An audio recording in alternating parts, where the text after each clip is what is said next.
Ever feel like there's just so much to learn out there? So many books and ideas that it's almost overwhelming. Like trying to drink from a fire hose. Yeah, I feel that. Exactly. So that's what we're here for. On the deep dive, we take these massive, complex topics and kind of distill them down to the really good stuff.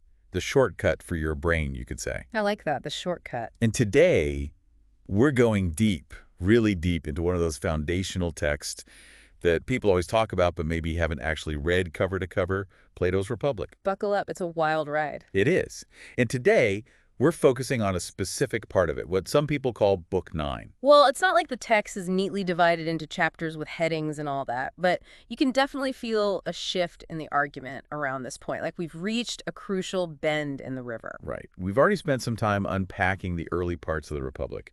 We talked about how Plato defines justice, right? Not just as some legal thing, but this harmony of the state where everyone's playing their part. The guardians, the auxiliaries, the producers, all in their right place. Exactly. And justice is when it all clicks together perfectly. But anyone who's ever tried to build anything knows the devil's in the details. The real challenges start when you try to actually put those ideas into practice. And that's where we're at now with Book 9. Things are about to get really interesting. We're going to see Plato really wrestling with how this ideal state actually works, how to keep it from falling apart.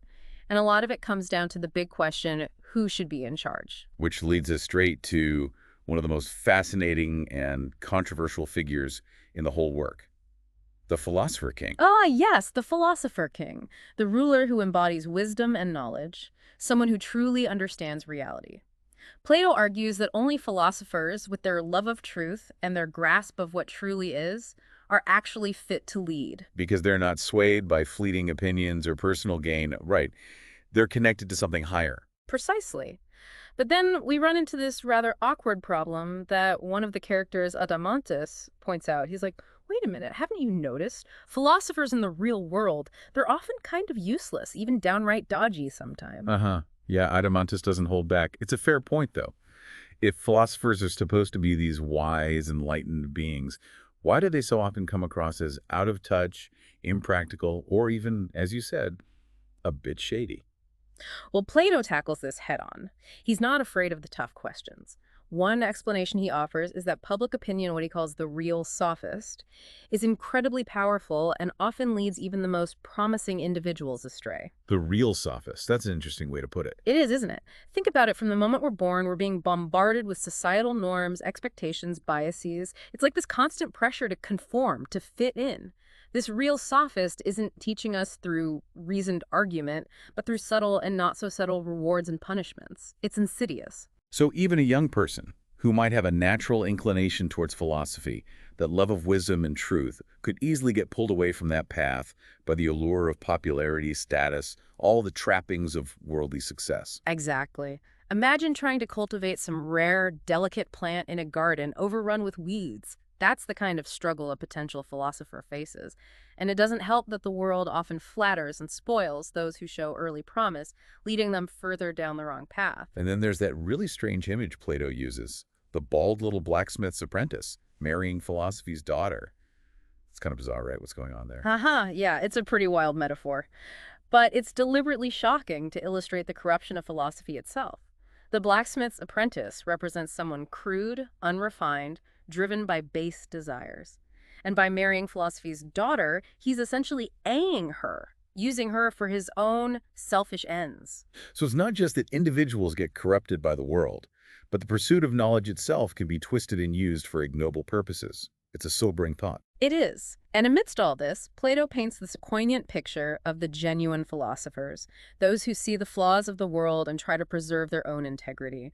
They retreat, as he puts it, under the shelter of a wall, seeking refuge from the corrupting influences. Trying to maintain their innocence almost. Ah, It raises the question, though, if it's so hard to become a genuine philosopher in this kind of environment, how does Plato imagine someone actually achieving that and then going on to become a ruler? What's the training process? right. It's not like you just wake up one day and declare yourself a philosopher-king. Plato outlines this rigorous, almost monastic training regimen, and it all starts with something that might surprise you.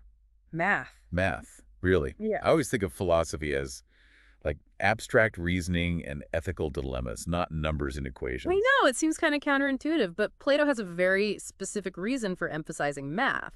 He's particularly interested in arithmetic and geometry because they force you to grapple with abstract concepts, things that exist beyond the physical world.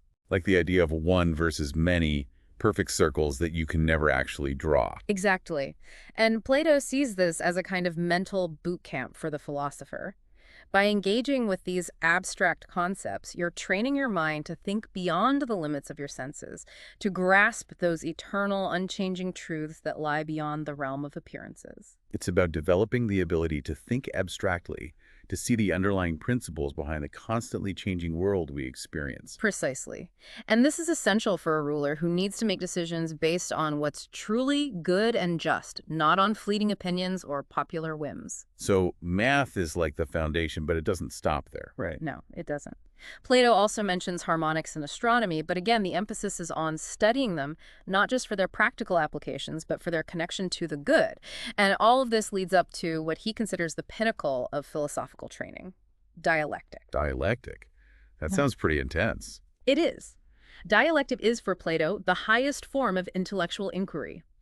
It's about moving beyond mere assumptions and opinions, relentlessly questioning and examining ideas, engaging in rigorous dialogue to get to the core of things, including the good itself. It's like the art of asking the right questions and then knowing how to answer them in a way that gets you closer to the truth. Exactly. And it's a skill that's absolutely essential for a ruler who needs to be able to navigate complex issues and make wise judgments. So we have this image of the philosopher-king forged through this intense, almost monastic training regimen. But Plato doesn't just leave it there. He also explores what happens when things go wrong, when this ideal state starts to decay and morph into something else. Right. He outlines a whole cycle of political regimes, starting with aristocracy or monarchy, were the wisest and most virtuous rule. But then he describes how this ideal gradually deteriorates, first into timocracy. Timocracy, which is ruled by those who prioritize honor and military glory, it's a step down from the pure pursuit of wisdom. Exactly. Then comes oligarchy, where the love of wealth takes over. Plato paints a pretty unflattering portrait of the oligarchic individual, someone utterly consumed by the accumulation of money and possessions. And then things get even more chaotic as society transitions into democracy, which Plato sees as being characterized by excessive freedom and a lack of order. He almost seems wary of too much liberty. He is. He sees democracy, with its emphasis on everyone doing whatever they please, as leading to a kind of disordered variety. He compares it to a bazaar where you can find anything and everything but no real guiding principles or sense of purpose. It's interesting to consider how, even in a system we often view positively, Plato saw potential dangers. It raises questions about the balance between freedom and order, doesn't it? How much liberty can a society tolerate before it descends into chaos? And from democracy, things plummet even further into tyranny, the absolute worst form of government in Plato's view. He argues that tyranny actually emerges from the excesses of democracy, that the unbridled pursuit of individual freedom can paradoxically create the conditions for a strong man to seize power. It's a bleak picture of political decline, but it's hard not to see echoes of these patterns throughout history, right? It's incredibly relevant, even today. And throughout this exploration of political structures, Plato keeps drawing these parallels between the state and the individual soul. It's like he's saying the same principles that govern a society also apply to our inner lives. Exactly. He argues that the soul, just like the state, has three parts: reason, spirit, and desire. And justice, on a personal level, is when reason rules, keeping the spirited and desiring parts in check. And each part has its own type of pleasure, right? The philosopher finds fulfillment in knowledge, the ambitious person in honor, the one driven by material needs and possessions. So how does Plato determine which of these pleasures is the most valuable, the most satisfying? Well, he argues that the philosopher who has experienced all three is in the best position to judge, and the philosopher would say without hesitation that the pleasures of reason, the joys of understanding and contemplation are the truest and most fulfilling. Because they're not fleeting or dependent on external circumstances. Right. Plato even distinguishes between what he calls pure pleasures, which are not preceded by pain, and those that are merely the cessation of pain. Like satisfying your hunger is pleasurable, but only because you were hungry to begin with. True pleasure, for Plato, is something that arises from within, from the harmonious functioning of the soul. And to illustrate this internal struggle, He uses that incredibly vivid image of the multi-headed beast, the lion, and the human within the soul. Oh, yeah, that's one that sticks with you. The beast represents our unruly desires, the lion our spirited nature, and the human our capacity for reason. Justice is when the human, aided by the lion, tames the beast. Injustice is when the beast takes over, leading us into all sorts of trouble. It's a powerful way to visualize that internal battle we all experience, right? And leads directly to the question of whether it's better to be just or simply to appear just. Because, sometimes it can seem like being dishonest or cutting corners is the easier path, even if you manage to maintain a good reputation. But Plato argues that even if you could get away with acting unjustly, you're still harming yourself on a deeper level. He compares justice to health and injustice to disease, suggesting that a just soul is a healthy soul, regardless of external circumstances. Like, you might be able to fool other people into thinking you're healthy, but if you're actually sick, your body is still suffering. It's about that inner harmony, that alignment with what's truly good.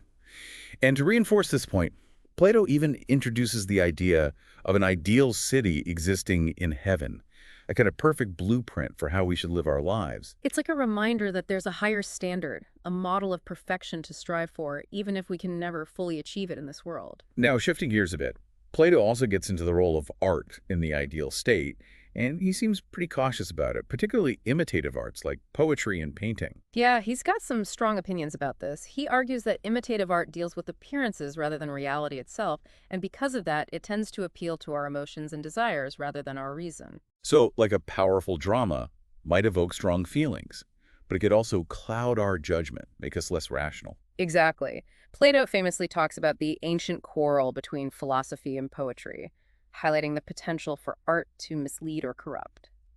He's not necessarily anti-art, but he definitely believes it needs to be carefully controlled to ensure it serves a positive purpose. It's a controversial viewpoint, but it does make you think about the influence of art in our own lives. Hmm. What messages are we absorbing, and how are they shaping our thoughts and behaviors? It's a question worth pondering. And then, towards the end of this section, Plato delves into some really deep territory, the immortality of the soul. He argues that the soul is inherently different from the body, that it can't be destroyed in the same way that physical things can. Right. He says that everything has its own inherent evils that can ultimately lead to its destruction. For the body, it's things like disease and decay. For the soul, it's injustice, cowardice, all those negative qualities.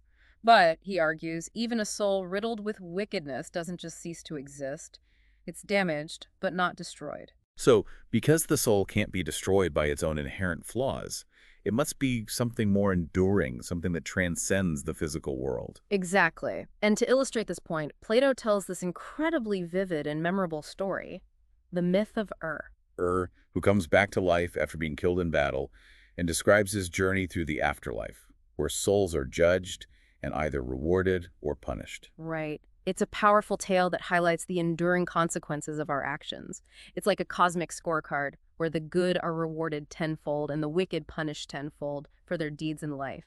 It's a pretty stark message about the importance of living a just life, even if it seems like you can get away with being unjust in the short term. It is. It really drives home the point that our choices have lasting consequences, not just for this life, but for the soul's eternal journey. So wrapping up this deep dive into Book 9 of the Republic, we've covered a lot of ground, right? From the challenges of the ideal state and the threat of corruption, to the cyclical nature of political regimes and the importance of inner justice, to the role of art and the ultimate destiny of the soul. It's a whirlwind of ideas, but it's all connected by this core question. What does it mean to live a good life, both individually and as a society? And Plato offers some pretty compelling, if sometimes challenging, answers. And what's amazing is how relevant these ideas still are, even thousands of years later. Right. Think about Plato's concerns about the power of public opinion.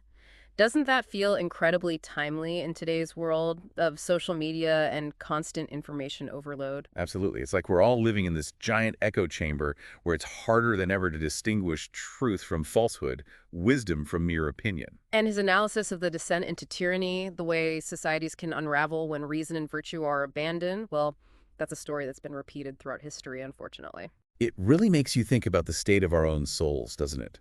Are we cultivating wisdom and virtue, or are we letting our baser instincts take over? It's a question each of us needs to grapple with.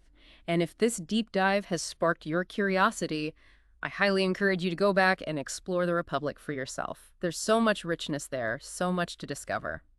Thanks for joining us on this journey into Plato's world. Until next time, keep diving deep. Keep those brains engaged. And remember, there's always a shortcut out there for those who know where to look. See you next time. See you then.